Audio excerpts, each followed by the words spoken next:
Hello students, good morning to all of you. Silver Bell School CBSE Jagana branch warmly welcomes to all the students in our online classes. Now, myself I am Dr. A.H. Gami, and you already know this is subject biology, standard number 12, chapter number 15, biodiversity and its conservation. We already started, okay. So we already learn about, हमने आगे cover किया है कि भाई what is the general biodiversity, the types of diversity, and we also cover the diversity of a globe and the fundamentals of diversity we can be understand in that. So we start with a new topic, the lecture number 15.2. Here we study about mainly I am taking the 2 points. Number 1 point, that is to be remaining the biodiversity of India, and the second point I am taking the patterns of biodiversity. In patterns of biodiversity, there are the 2 type of pattern we can be referred to understand the biodiversity. Number 1 is the latitudinal gradients, that is for the distribution of biodiversity over there we can understand, okay.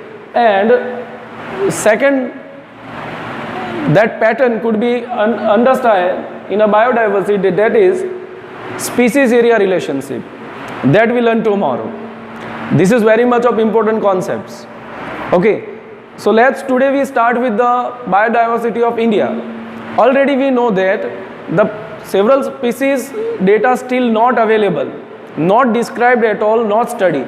कुछ ऐसी इतनी सारी species है जिसका data आज तक नहीं मिला है. Reason वही है, main reason behind this is nothing but this reason is not only reason उसके पीछे ये है कि इतनी ज़्यादा डाइवर्सिटी है कि सारे लोग वहाँ तक पहुँच नहीं पाते. They cannot understand and they cannot up till reach the identification and naming of that particular species. But the fewer data is to be comes.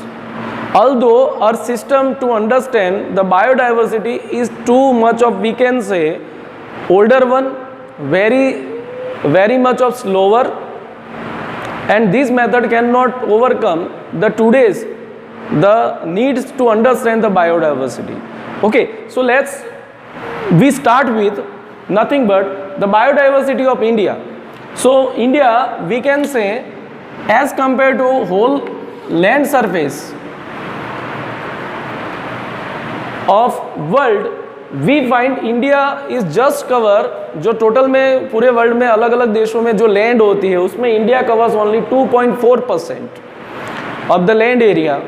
But that is notice that India has richest biodiversity. India covers around 8.1. India covers around 8.1% of total world biodiversity. As we can say, हम ऐसा कह दें कि 100% जो biodiversity है और पूरे world में है, जिसमें इंडिया कितनी कवर करता है, 8.1% of biodiversity covers by India.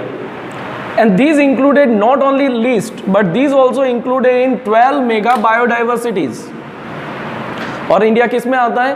पूरे वर्ल्ड में जो बड़े बड़े कंट्रीज है जिसकी डाइवर्सिटी में सबसे ज़्यादा डाइवर्सिटी वाले जो 12 मेगा कंट्रीज है, in that this diversity is included in among 12 mega biodiversities.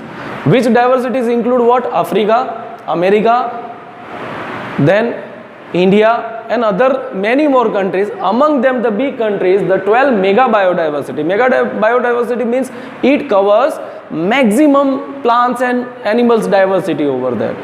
So we talk about how much we can say find.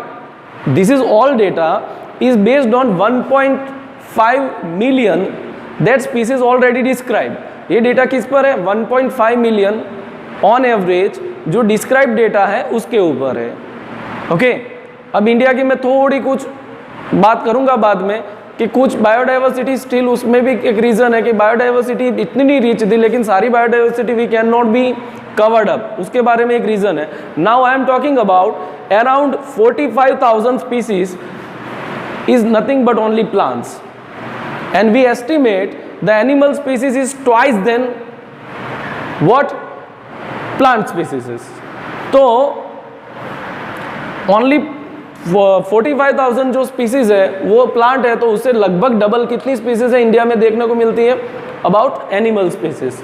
And world का डेटा ये कहता है कि ऐसा माने कि ये भी जो है 1.7 to 1.8 मिलियन और ऑन एवरेज 1.5 मिलियन जो स्पीसीज डिस्क्राइब्ड है of both plant and animal, in that only 22% this is the record of that. उसका मतलब ये हुआ कि अराउंड 78% इज स्टिल अननोन।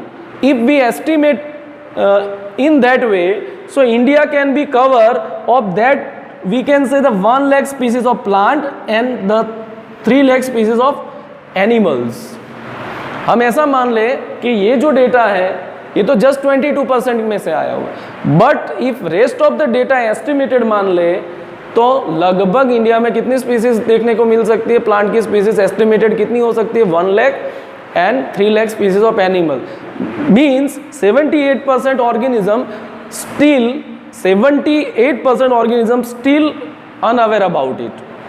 और इंडिया में तो you know that India is a very species rich of country, but एक ऐसी चीज़ है कि several way in a nearby future ही हम एक किस्सा हुआ था कि भी जो प्लांट के जो डेटाज थे, जो बुक्स थे taxonomical, that is destroyed.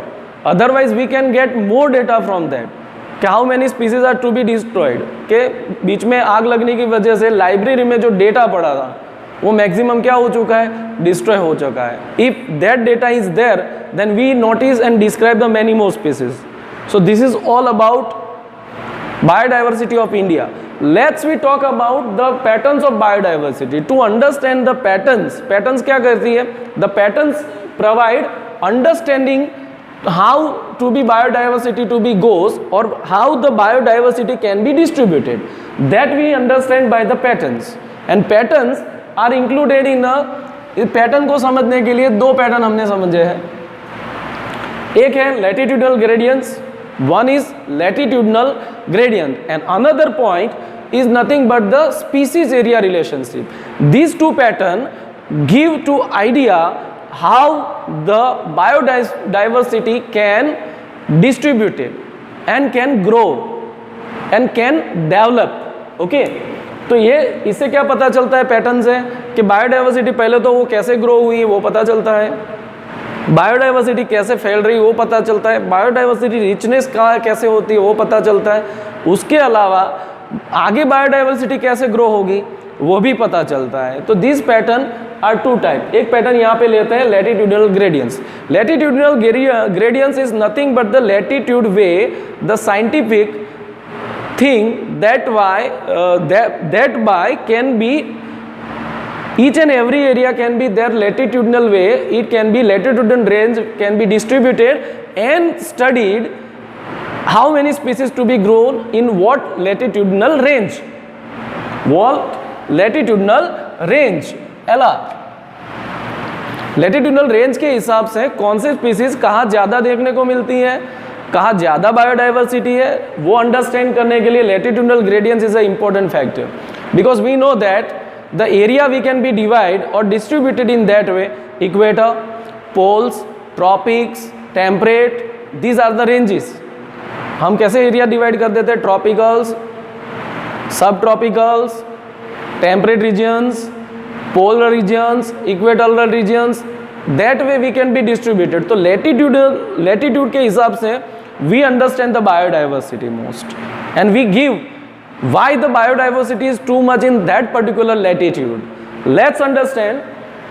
So majority while we are observing, then you will find always been biodiversity is much more हमेशा we find more diversity from equator to poles। तो biodiversity हमेशा equator में ज़्यादा होती है और poles तक जाते जाते वो क्या हो जाती है? Decrease. The biodiversity always been decrease, मतलब number of biodiversity is decrease from equator में ज़्यादा होंगे as reaches to the pole very fewer species. Let's we take the examples. तो सम एक्सेप्शनल एग्जांपल्स कि आप 23 नॉर्थ से 23 डिग्री साउथ जाए। While we are moving from 23 degree north to 23 degree south, what we will be find? The more species you find in a temperate and in a very few in a polar regions. In tropical, the more species you will be find than the temperate and polar region or polar area. क्या आप 23 degree north से 23 degree south में जाए तो tropical harbour land में सबसे ज़्यादा species पाई जाती है as compare to polar area and temperate area. So let's we take the example. So we take the tropical range of Colombia. उसमें 1400 स्पीसीज ऑफ बर्ड देखने को मिलती है, लेकिन उससे थोड़े नॉर्थ न्यूयॉर्क चले जाए आप 41 degree north, then you only find what how many species? Only 105 bird species. बट और ठंडे में चले जाए 71 डिग्री नॉर्थ चले जाए तो only you find 56 species. That shows from you move from equator to the poles you always been find the decrease the population और बायोडाइवर्सिटी. हमेशा आप देखें कि आप ट्रॉपिकल रीजन से पोलर रीजन तक जाए तो हमेशा क्या होता है, बायोडाइवर्सिटी डिक्रीज होती है. उसके रीजन हम बाद में देते हैं. Let's we take more example. Region like the equator has the up to 10 times more diversity. Equator में हमेशा 10 टाइम्स मोर डाइवर्सिटी होते हैं of vascular plants. Which are the vascular plants? Vascular plants included pteridophytes, gymnosperm and angiosperm. But here we included more angiosperm. Why? Because today on the earth, maximum whatever the plant you are observing, that are nothing but angiosperm. तो vascular plant कौन से होते हैं? Pteridophytes, gymnosperms and angiosperm. उसकी species 10 times more we can find in a equator. Okay, so let's we talk about the major biodiversity area. तो in America, Amazon rain forest, Amazon जो वर्षा one है जो America में है, on a सबसे जो river है बड़ी अमेजोन रिवर के आसपास, and this forest is also called lungs of earth. इसको पृथ्वी के फेफड़े कहा जाता है, लंग्स ऑफ अर्थ कहा जाता है. It also called lungs of the earth. पृथ्वी के फेफड़े लंग्स ऑफ द अर्थ कहा जाता है. इट इज रिचेस्ट बायोडाइवर्सिटी और वो पूरा इक्वेटर पे पड़ता है. So study shows in a Amazon rainforest there is the 40,000 species of plants, 3,000 species of fishes, 1,300 species of birds, 427 species of mammals, 427 of mammals, 427 of amphibians, and 378 of reptiles, and more than 1,25,000 are nothing but invertebrate over there. तो ये data क्या है? Again I am repeating, 40,000 species of plants, 3,000 species of fishes, 1,300 species of birds, 427 of mammals, and we can say amphibians, 378 of reptiles, and 1,25,000 species of invertebrates. इतनी सारी species we only just find in a Amazon rainforest. So ये reach of area है और biodiversity का hub माना जाता है. Okay, but still scientists believe that there are the 2 million insect species. Amazon में आज भी 2 million और more insect species are there. They are still not discovered and still not studied at all. तो उसका naming भी बाकी है, उसका डिस्क्रिप्शन भी बाकी है. Around 2 million 20 lakhs. ओके, अब चलो अंडरस्टैंड कर लेते हैं. While the latitude is too much important, why is it so? The question is keep in our mind. The question is always been come, why the more species in the tropical region than the temperate and poles? हमेशा equator tropical region पे ही हमेशा ज़्यादा species क्यों होती है, ज़्यादा biodiversity क्यों होती है as compare to nothing but what temperate regions and polar regions? ऐसा क्यों होता है? तो उसका मेन अंडरस्टैंडिंग है for speciation, for growing of niche और for biodiversity growing, the area of tropical region is undisturb in millions of years. Millions of years से ये एरिया किसी ने डिस्टर्ब नहीं किया, ना no by human that much of intervention, no any disturb by a nature also. तो फ्लूल flourish उसका temperature वगैरह वहाँ स्थिर रहा है, इसलिए वहाँ पे ज़्यादातर बायोडाइवर्सिटी को फ्लरिश होने का मौका मिला हुआ है। बी क्या, second point, second reason behind this, the tropical environment is less seasonal. वहाँ पे कोई एनवायरनमेंट सीजनल नहीं है, मतलब कि इतने एरिया इतने टाइम में इतना टेम्परेचर होगा, इतने टाइम में मानसून रहेगा, इतने टाइम में ऐसा, नो, वहाँ पे कांस्टेंट टेम्परेचर है। The temperature is long time constant and less seasonal. वहाँ पे सीजनल नहीं होता है, रेगुलर टेम्परेचर होता है। That's why in a tropical region there is a more biodiversity. Third region, this range of tropical, जो range of tropical है, has a more solar energy. वहाँ पे सबसे ज़्यादा स्पेक्ट्रम है of a light, of sunlight का पट्टा है वहाँ पे। तो वहाँ पे क्या मिलता है, long time they get solar energy, so more solar energy that directly deals with high productivity. क्योंकि जितनी सोलर एनर्जी ज़्यादा मिलेगी उतना फोटोसिंथेसिस रेट भी क्या रहेगा, हाई। तो high productivity we getting over there, that's why we can say high productivity we find in this tropical region. इसी की वजह से ट्रॉपिकल रीजन में हम देखें तो बायोडाइवर्सिटी हमेशा ज़्यादा होती है। तो this is all for today, understand point very well. Lecture लंबा हो जा रहा था, इसलिए मैंने सेकंड पैटर्न टुमारो रखा, उसमें आपको थोड़ा ज़्यादा अंडरस्टैंड करना है। और जब भी आप लिखें या तो कुछ भी अंडरस्टैंड करें तो बोर्ड पे जो पहला है वो स्नैप लीजिए, स्नैप पे अच्छे से दिखता है। That is my humble requesting to you while you are making the note, then always been keep the snap। मैं थोड़ा साइड पे जब हट जाता हूँ उस हिसाब से वहाँ पे स्नैपशॉट ले लीजिए आप, और स्नैपशॉट लेने के बाद उसको जब आप एम्बोज करेंगे तो सारी बोर्ड पे लिखी हुई चीज़ें आपको अच्छे से दिखाई देंगी।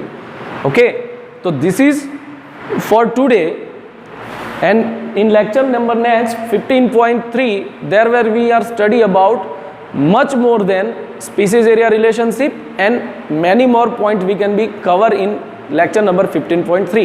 For 15.2 this is up till now, this is all. Thank you to all of you.